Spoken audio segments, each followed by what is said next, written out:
Good afternoon, ladies and gentlemen, and welcome to Vetting America, episode 29. I'm your host, Adam T. Cummings. We're live at the Attic Cafe in downtown Tampa. I'm here with Robert Blacklidge, who served 3 years in the United States Air Force and 3 more years in the National Guard from the years 2009 to 2015. He's currently founder and CEO of Coursalign, as well as heading into a new NGO, non-governmental organization called Entrepreneurs Matter, which focuses on providing entrepreneurial training in a cutting-edge and immersive format. This interview today, we'll be discussing obtaining post-service benefits, how post-secondary education along with real-world OGT creates a foundation for success, building and fostering relationships, as well as intentional serendipity. Thank you so much for coming on the show, Robert. It's a pleasure. I met Robert at the beginning of this journey, and we just kept running into each other over and over and over again, and eventually he just said, hey man, let's collaborate. And from that point, we became really good friends. He's become a mentor. This guy is amazing, and I'm excited for you all to hear his story. So everyone at home, let's get into it. Tell us a little bit about your background and what you got going on today. Oh man, it's been a crazy journey for me. I've been an entrepreneur really as long as I can remember. When I was a little kid, I sold candy on the bus. I had a feeling. Yeah, and then from there, I actually had a team of people mowing lawns and painting mailboxes up in Wesley Chapel. Wow. So not too far from here. And then from there, I actually got a job, and there went the entrepreneurs, right? Yeah. You kind of get pulled into maybe an entrepreneur. Well, yeah, you try. I did actually every job at Target. Every job I've had, every job at Target, I did everything in that environment, and then I just kind of continued. I went to school and tried that out, and that didn't work for me. The first time. No, I had a little too much fun. Yeah. But I did meet my wife, which was awesome, and you just gave birth to twins, huh? I did. Twins. I just had twins. That's awesome. But recently, I've been really trying to launch something that hopefully would revolutionize the education space. Okay.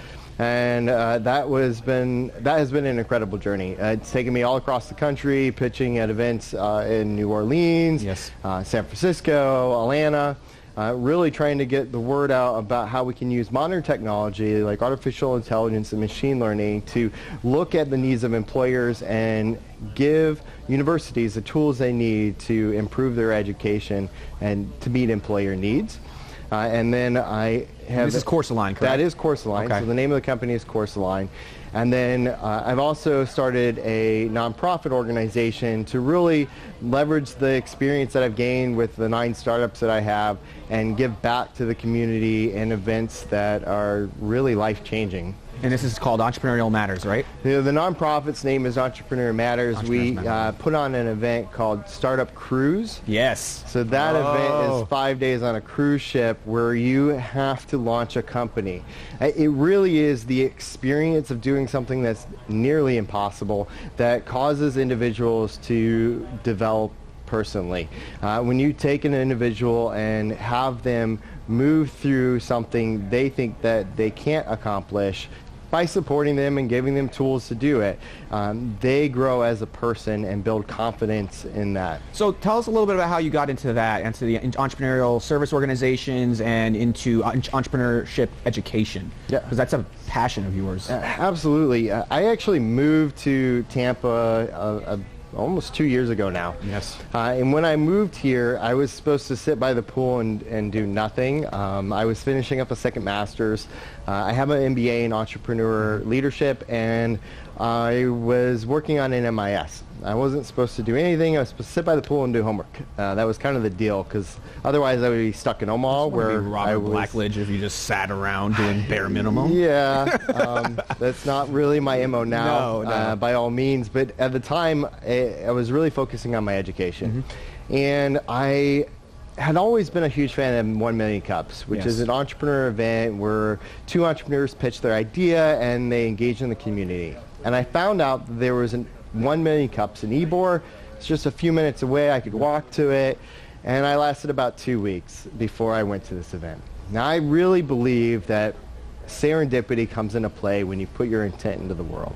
And I went to this 1 Million Cups. Just happened to be that Operations Startup was pitching that event. You got to keep in mind, they pitch once, maybe a year. Yep. They pitched the event. I'm a veteran. I'm an entrepreneur. I had to get involved in helping other entrepreneurs. I became an entrepreneur in resident, and I had saw that there was this community of veteran entrepreneurs. I'd been to a couple startup weekends, a couple hackathons. I wanted to create an event for them that helped them advance what they were doing in their businesses. And I created an event called BizSprint that helped veteran entrepreneurs get the resources they needed and move forward in their businesses very quickly. So being new to Tampa, having no real friends, and being brand new to a new community, I launched an event that had over 100 attendees and helped 10 veteran businesses move forward. That inspired me. Startup Bus really set me on an exhalation. From there, I engaged an incredible community. I pitched a concept that the education system was having difficulty meeting the needs of employers, and students are graduating without the skills they needed to be able to enter the workforce. And in 3 days, on a bus, traveling across the country, we created a functioning prototype and had letters of intent with universities. Made it into the finals in the pitch event, and it was life-changing. It set me down a path of really creating a startup that had the potential to change the world. From there, I started engaging additional programming for helping other entrepreneurs to really change their lives, and then ended up actually conducting the next Startup Bus event, which took a whole group of individuals across the country to change their lives. The power of these events is that it forces you outside of your normal status quo. It causes you to engage in an event where you have to take all these skills that you've been practicing and learning and apply them in a very rapid format. And it opens your eyes to what's truly possible and the potential of your capabilities.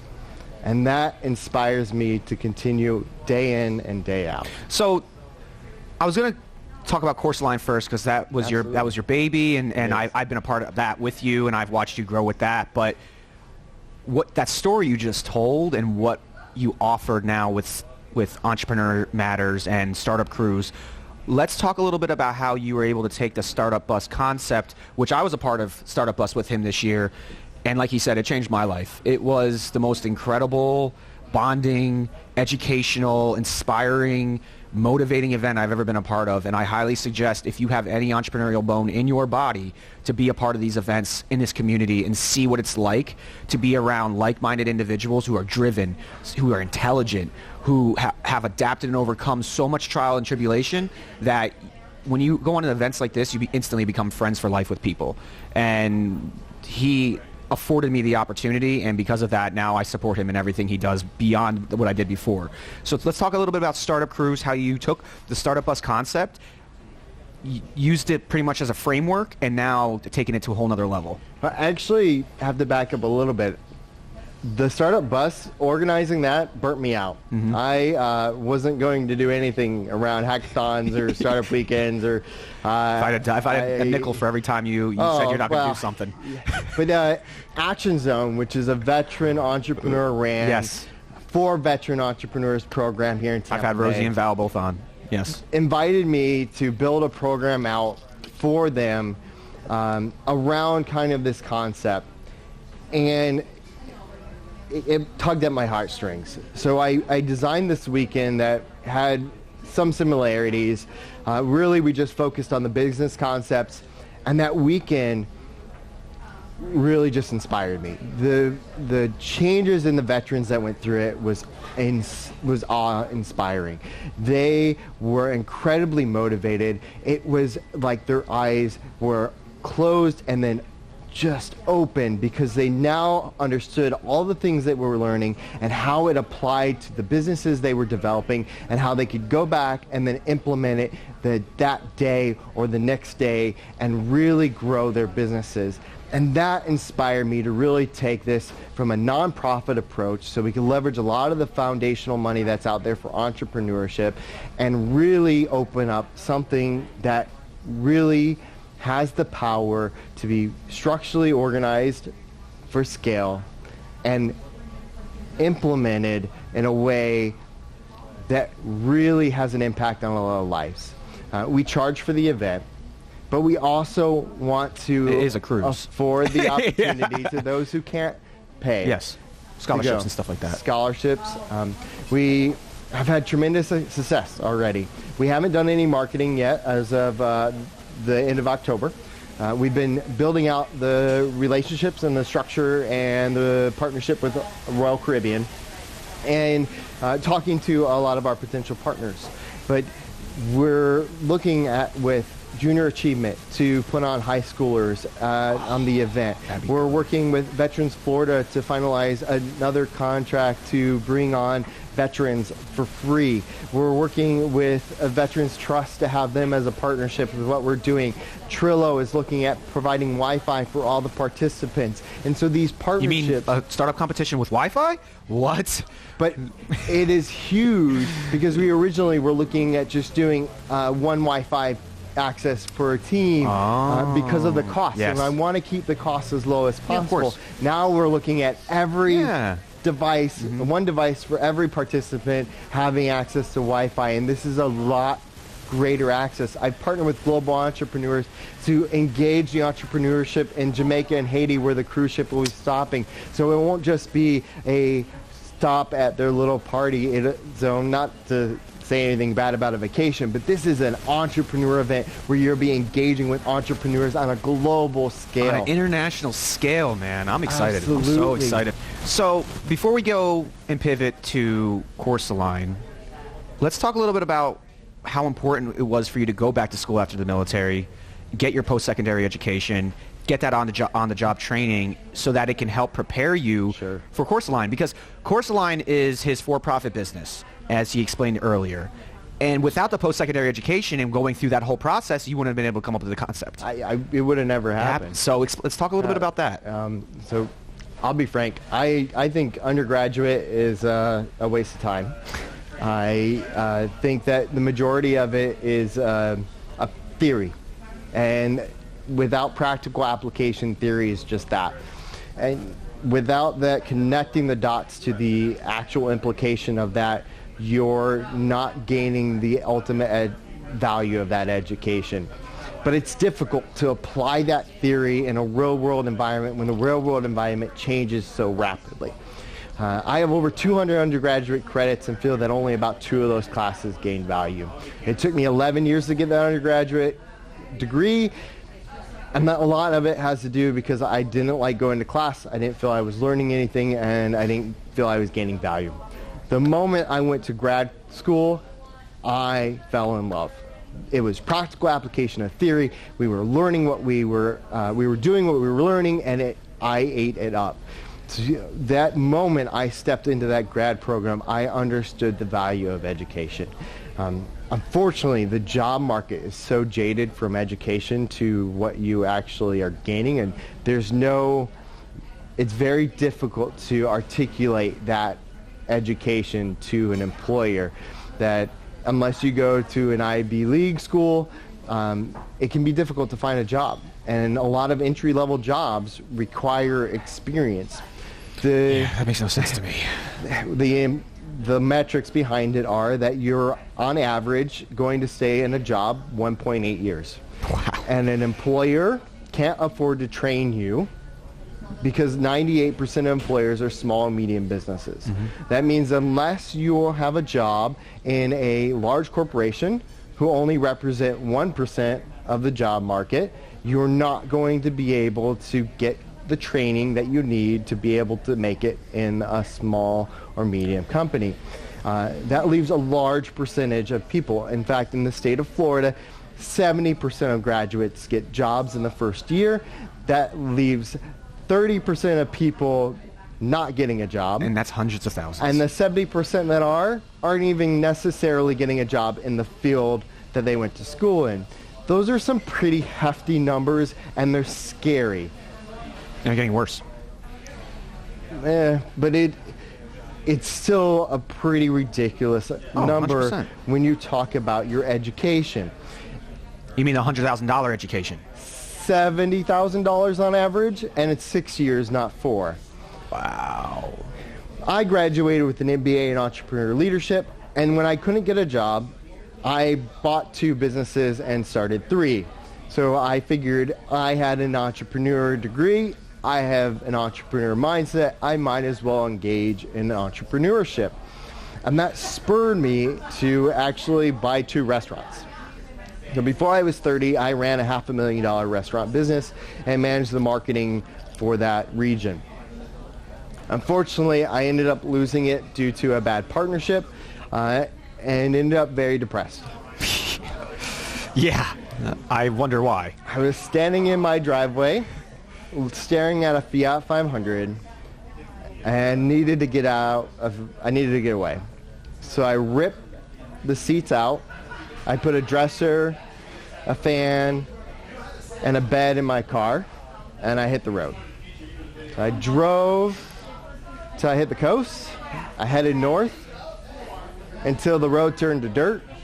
I was at the tip of Nova Scotia, at the base of a mountain. I get out of my car, and I'm staring there looking at a mountain. Perspective. I drove for weeks, and I'm like, I didn't come all this way to get stopped by a mountain. So I grab my bag, I climb up the mountain, through bushes that were overgrown, down and over the other side, so I hit the ocean. And I'm standing there, it's overcast, there's some ruins and a little bit of grass. I'm like, what the hell did I just do? I'm still super depressed. I drove all this way, wasted all this time, and then I don't feel any different. I turn around, I head back up the mountain, and I come over the top, and the sun's setting, the ocean is on fire, the mountain ranges are lit, and in that moment, I realized in life, you can pursue money and lose everything in an instant, or you can pursue passion. And I decided to pursue my passions, which are entrepreneurship and education. And I've actually lost more businesses since then, but they've all been a progression of that passion. I've made friendships, gained knowledge. And so now I encourage others to pursue their passions. And it has been an incredible journey that I will never regret. And I share as much as I can. 100%. So what would an ideal customer look like for Course Align? Universities, from what I can tell, don't want to pay for our product. But I heard something different about Europe. Here's the nitty-gritty of it. In 2008, the federal government, in all their wisdom, passed a law that says that they will back any size student loan, which means that the universities can take as much money as they can out of students, charge as much as they want, and your student loan will pay for it.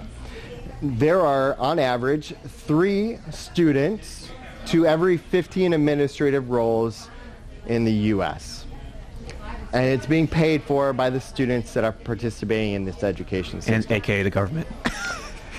Which means they just need to be close to the market need to show decent numbers to continue doing what they're doing, even with the performance-based program or funding that's coming online. In response to the performance-based funding, most universities are spinning up entire departments of administrative roles to identify how to meet those needs. Overseas, the government pays for your education in most cases. Therefore, if you're not meeting the needs of the employers as an educational institution, the government has a bid on whether or not that education has value. So there's been interest in what we're doing overseas more so than in the United States. I have a particular way of doing it, but it's proprietary. So there's a potential way for us to still service the needs of the universities in the United States, ultimately help the students avoid what I went through in my education and meet the needs of the employers in the United States while still providing a viable for-profit company. So that's a different conversation. Yeah, it's a whole. So all right, let's kind of move back to the military aspect. You spent 6 years in the military. You had your story. I've had my story. I think everybody has had more taken advantage of them in the military than given, but we adapt and overcome, and that's why we are the way we are today. My favorite experience in the military was when I was in Honor Guard. Hands down. An Honor Guard? Honor Guard. There's nothing like the moment when you hand someone a flag and the honor of being able to lay someone to rest. Yeah. I think one of the most incredible experiences was a ramp ceremony in Afghanistan when Army Rangers had to pull some of their guys off of C-130 or put them into the C-130. And I think we all know that we sign up to put our hand right on that dotted line, or we're signing that dotted line that we commit to potentially. Well, it's one thing to give our lives. It's another thing to watch our best friends lose theirs. You know, and to be able to stand up and respect those who made that sacrifice. It's huge. Yeah, because it's like you said, it's honor. Yep. It's an honor to respect it, but it's an honor to be in someone's presence who gave their life for the people to the left and to the right of them. Yep. So how has the Air Force prepared you for life in the business world? The military prepares you as a leader. Yes. Right? And this is why I love bringing military vets on my events. Military vets are phenomenal leaders, and they're incredible under pressure. Mm-hmm. The biggest disservice to veterans in this community is we're not brought in. We're treated like a care package, right? I love the videos for the special needs individuals, right? Where they tell you, stop treating them like they're special. It's the same for vets. Yes. We're incredible leaders. Most of us don't have issues that affect our ability to perform. We're probably more capable than most of the people in your organization because we're comfortable executing in 90% of the high difficulty environments that you have, and we're good at it. That's incredible. And motivated to get better. The last bus that I conducted, the teams that took first and second had veterans on it because they were comfortable working in an incredibly high-paced, intense. It was an incredibly intense situation. So tell us a little bit about your transition, your personal experience now, going from being in the military to school to OJT to, the whole 9 yards. So TAP sucks.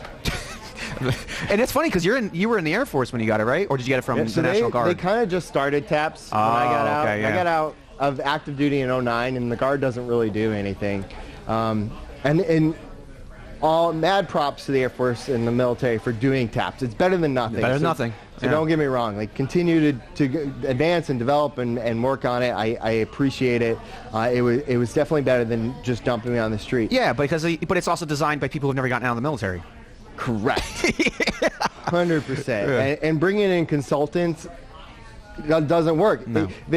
You need to bring in people who have been through it and are on the outside and have been successful. The best thing that happened to me for my transition was going to the university and finding fellow vets who were already transitioned out. That made a massive impact in my ability to transition. It took me years.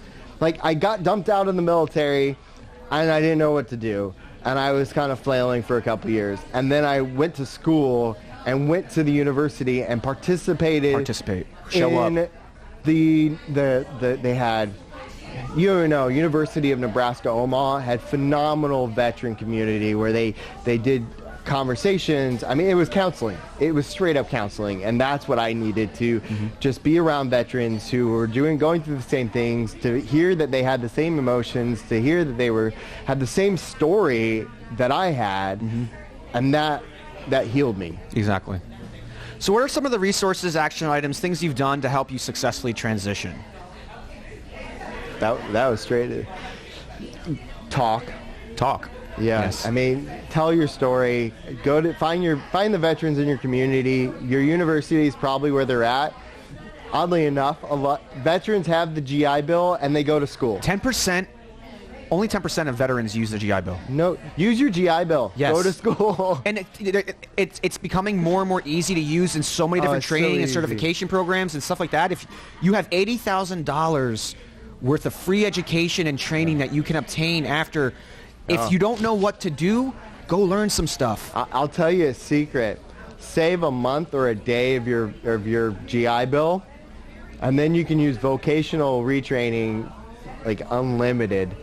I didn't know that, so I've used my GI Bill, and I have 10.5 months left of mine. Yeah, don't use it all. Okay. So in the end, if you have something left, you can then vocationally retrain like for forever, essentially. Oh, wow, okay. And then you can like go to school for forever, which you might want to take a break. That's okay. But who knows, 3 years down the line, you might not be able to find a job like me and need to go back to school to get another skill set. So I've talked about this in several interviews of how I still haven't gone. I don't take my own advice even sometimes, which isn't the best way to, but I'll admit it. I'm a very open book. He's been trying to get me to go claim my disability for a year now.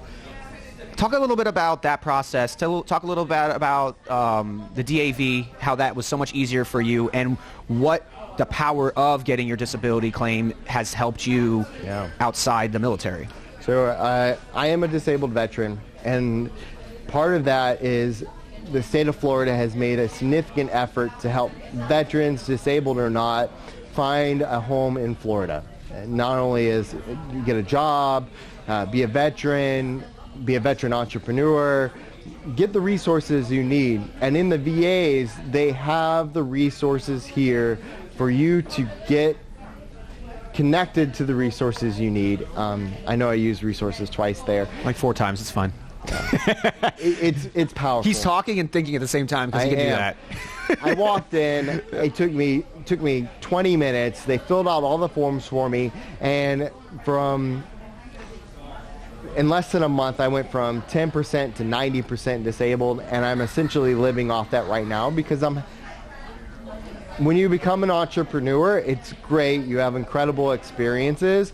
But if your startup doesn't get funding or doesn't go and start making revenue, then it can be difficult to get a job because your resume doesn't say that you spent 10 years working at whatever position. It says CEO or founder. There's not a lot of CEO jobs out there. And that is something to fall back on. And it's incredibly powerful.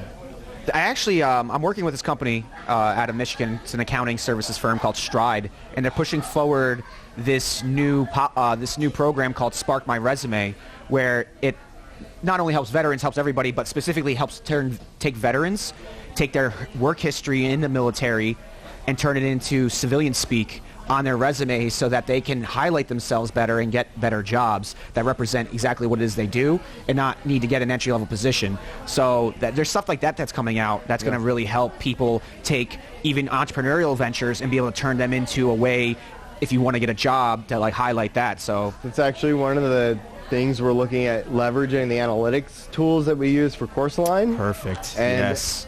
Looking at not only what you did in the military, but how that applies to your local job market. We're gonna pivot now to relationships because we've talked about this a lot. Relationships are everything. The people are everything. How important is relationship building in a grand scheme of everything, and how does one keep and foster relationships? Well, like I live by a couple different ethos. I think if you're honest with yourself and you're open and you just kind of connect with people on a really ethereal level. So I'm gonna get really. Let's go. This is the part. This is the mindset part. I love it. I completely believe in like this kind of an ethereal world, and it's super. It's energy. It's super. It's super. Yeah. Okay. Vibrations, frequencies. I'm gonna phrase my words here. So mindful meditation is something that was very helpful for me to kind of center myself. And I don't really believe in like the hoopla, whatever stuff, but the breathing is something that we have in the military. It's called combat breathing. And I took that and found it in mindful meditation. That helps to focus and center yourself. From there, you understand who you are and what your beliefs are. There's a personality site called 16 Personalities. Yes. That is incredibly powerful because not only does it tell you what your personality means in your work life, but it's also your personal life and a lot of different aspects of what you're doing. knowing who you are is the first part of being able to engage in others. From there, it's providing value. You shouldn't be taking from anyone. Ultimately, if you're in the world to provide value to others, others will provide value back from you, right? So it's very like very karma based, right? What you put out, you'll get back. That's essentially my mindset. And then I live by an ethos of persistent passion, intentional serendipity. And I believe that you can love your sports team. You can even watch your sports team every single weekend.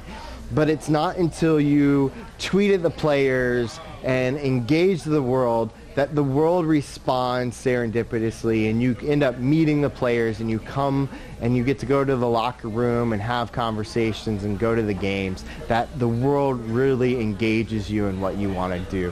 And that is how you build relationships and you interact and you have an incredible journey in life, because life doesn't happen on the couch. It happens on the edge of your comfort zone, and that's where the world lives. I love it. I love it.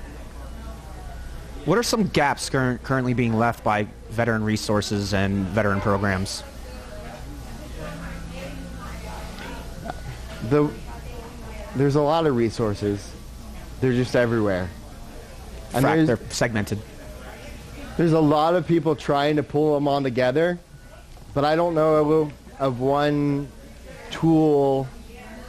Here's the problem. It's a nonprofit effort, and nonprofits can have difficulty getting organized, and then it falls apart. And then it's a for-profit entity, and then for-profit's niche, because that's the only way you make money. It's a very, very big problem with too many issues to resolve under one house. What's your solution? Mine? I have one, which I'm working on. Yeah, I know yours. Mm-hmm. So you want mine? Mine is using the artificial intelligence to analyze your needs before you need them to provide you a solution. We're going to talk.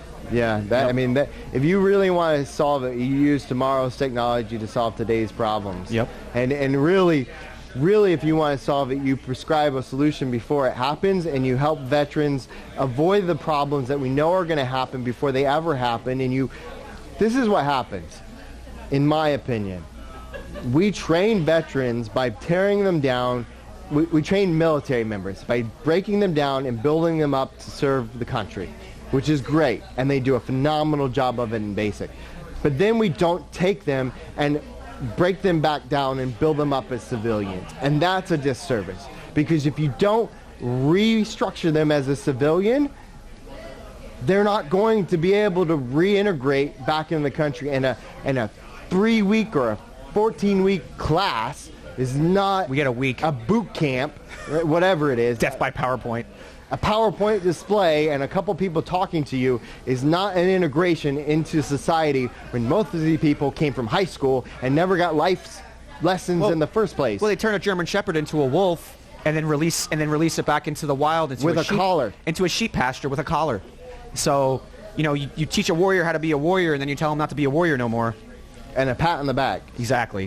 So, given that, what would a sage piece of advice be for a transitioning veteran? Engage your community.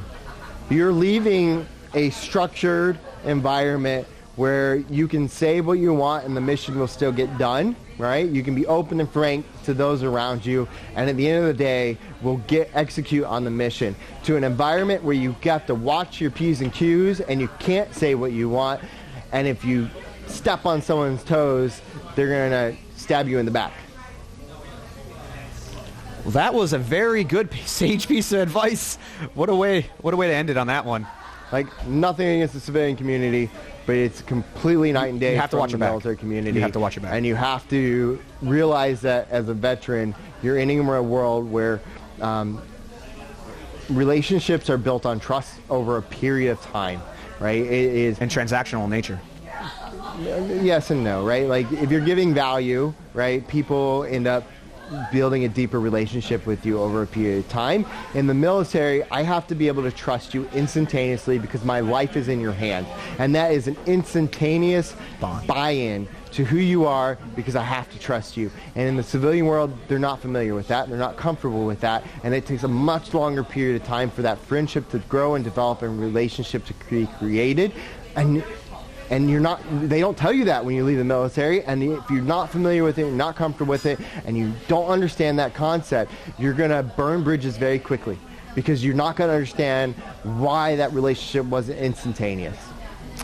Thank you so much, buddy. Hey, I'm so happy I finally got him on. 30 episodes in, but we got him on finally. I'd like to thank you all for another edition of Vetting America here in downtown Tampa at the Attic Cafe, 500 East Kennedy Boulevard. I'd like to thank our sponsors, Richard McIntyre of McIntyreFur.com, Chris Chrismistos of Podfest.us, and of course the amazing Anthony Kovic, Vetting America executive producer. It's been another wonderful edition. I'm so happy I got my really good buddy on this time. I like to appreciate every single one of you for tuning in. If you found this interview to be powerful, if you find a veteran that you think could benefit from it, please like and share, push it into your networks, help me grow this, and I'll see you guys next week. Thank you so much, and have a wonderful day.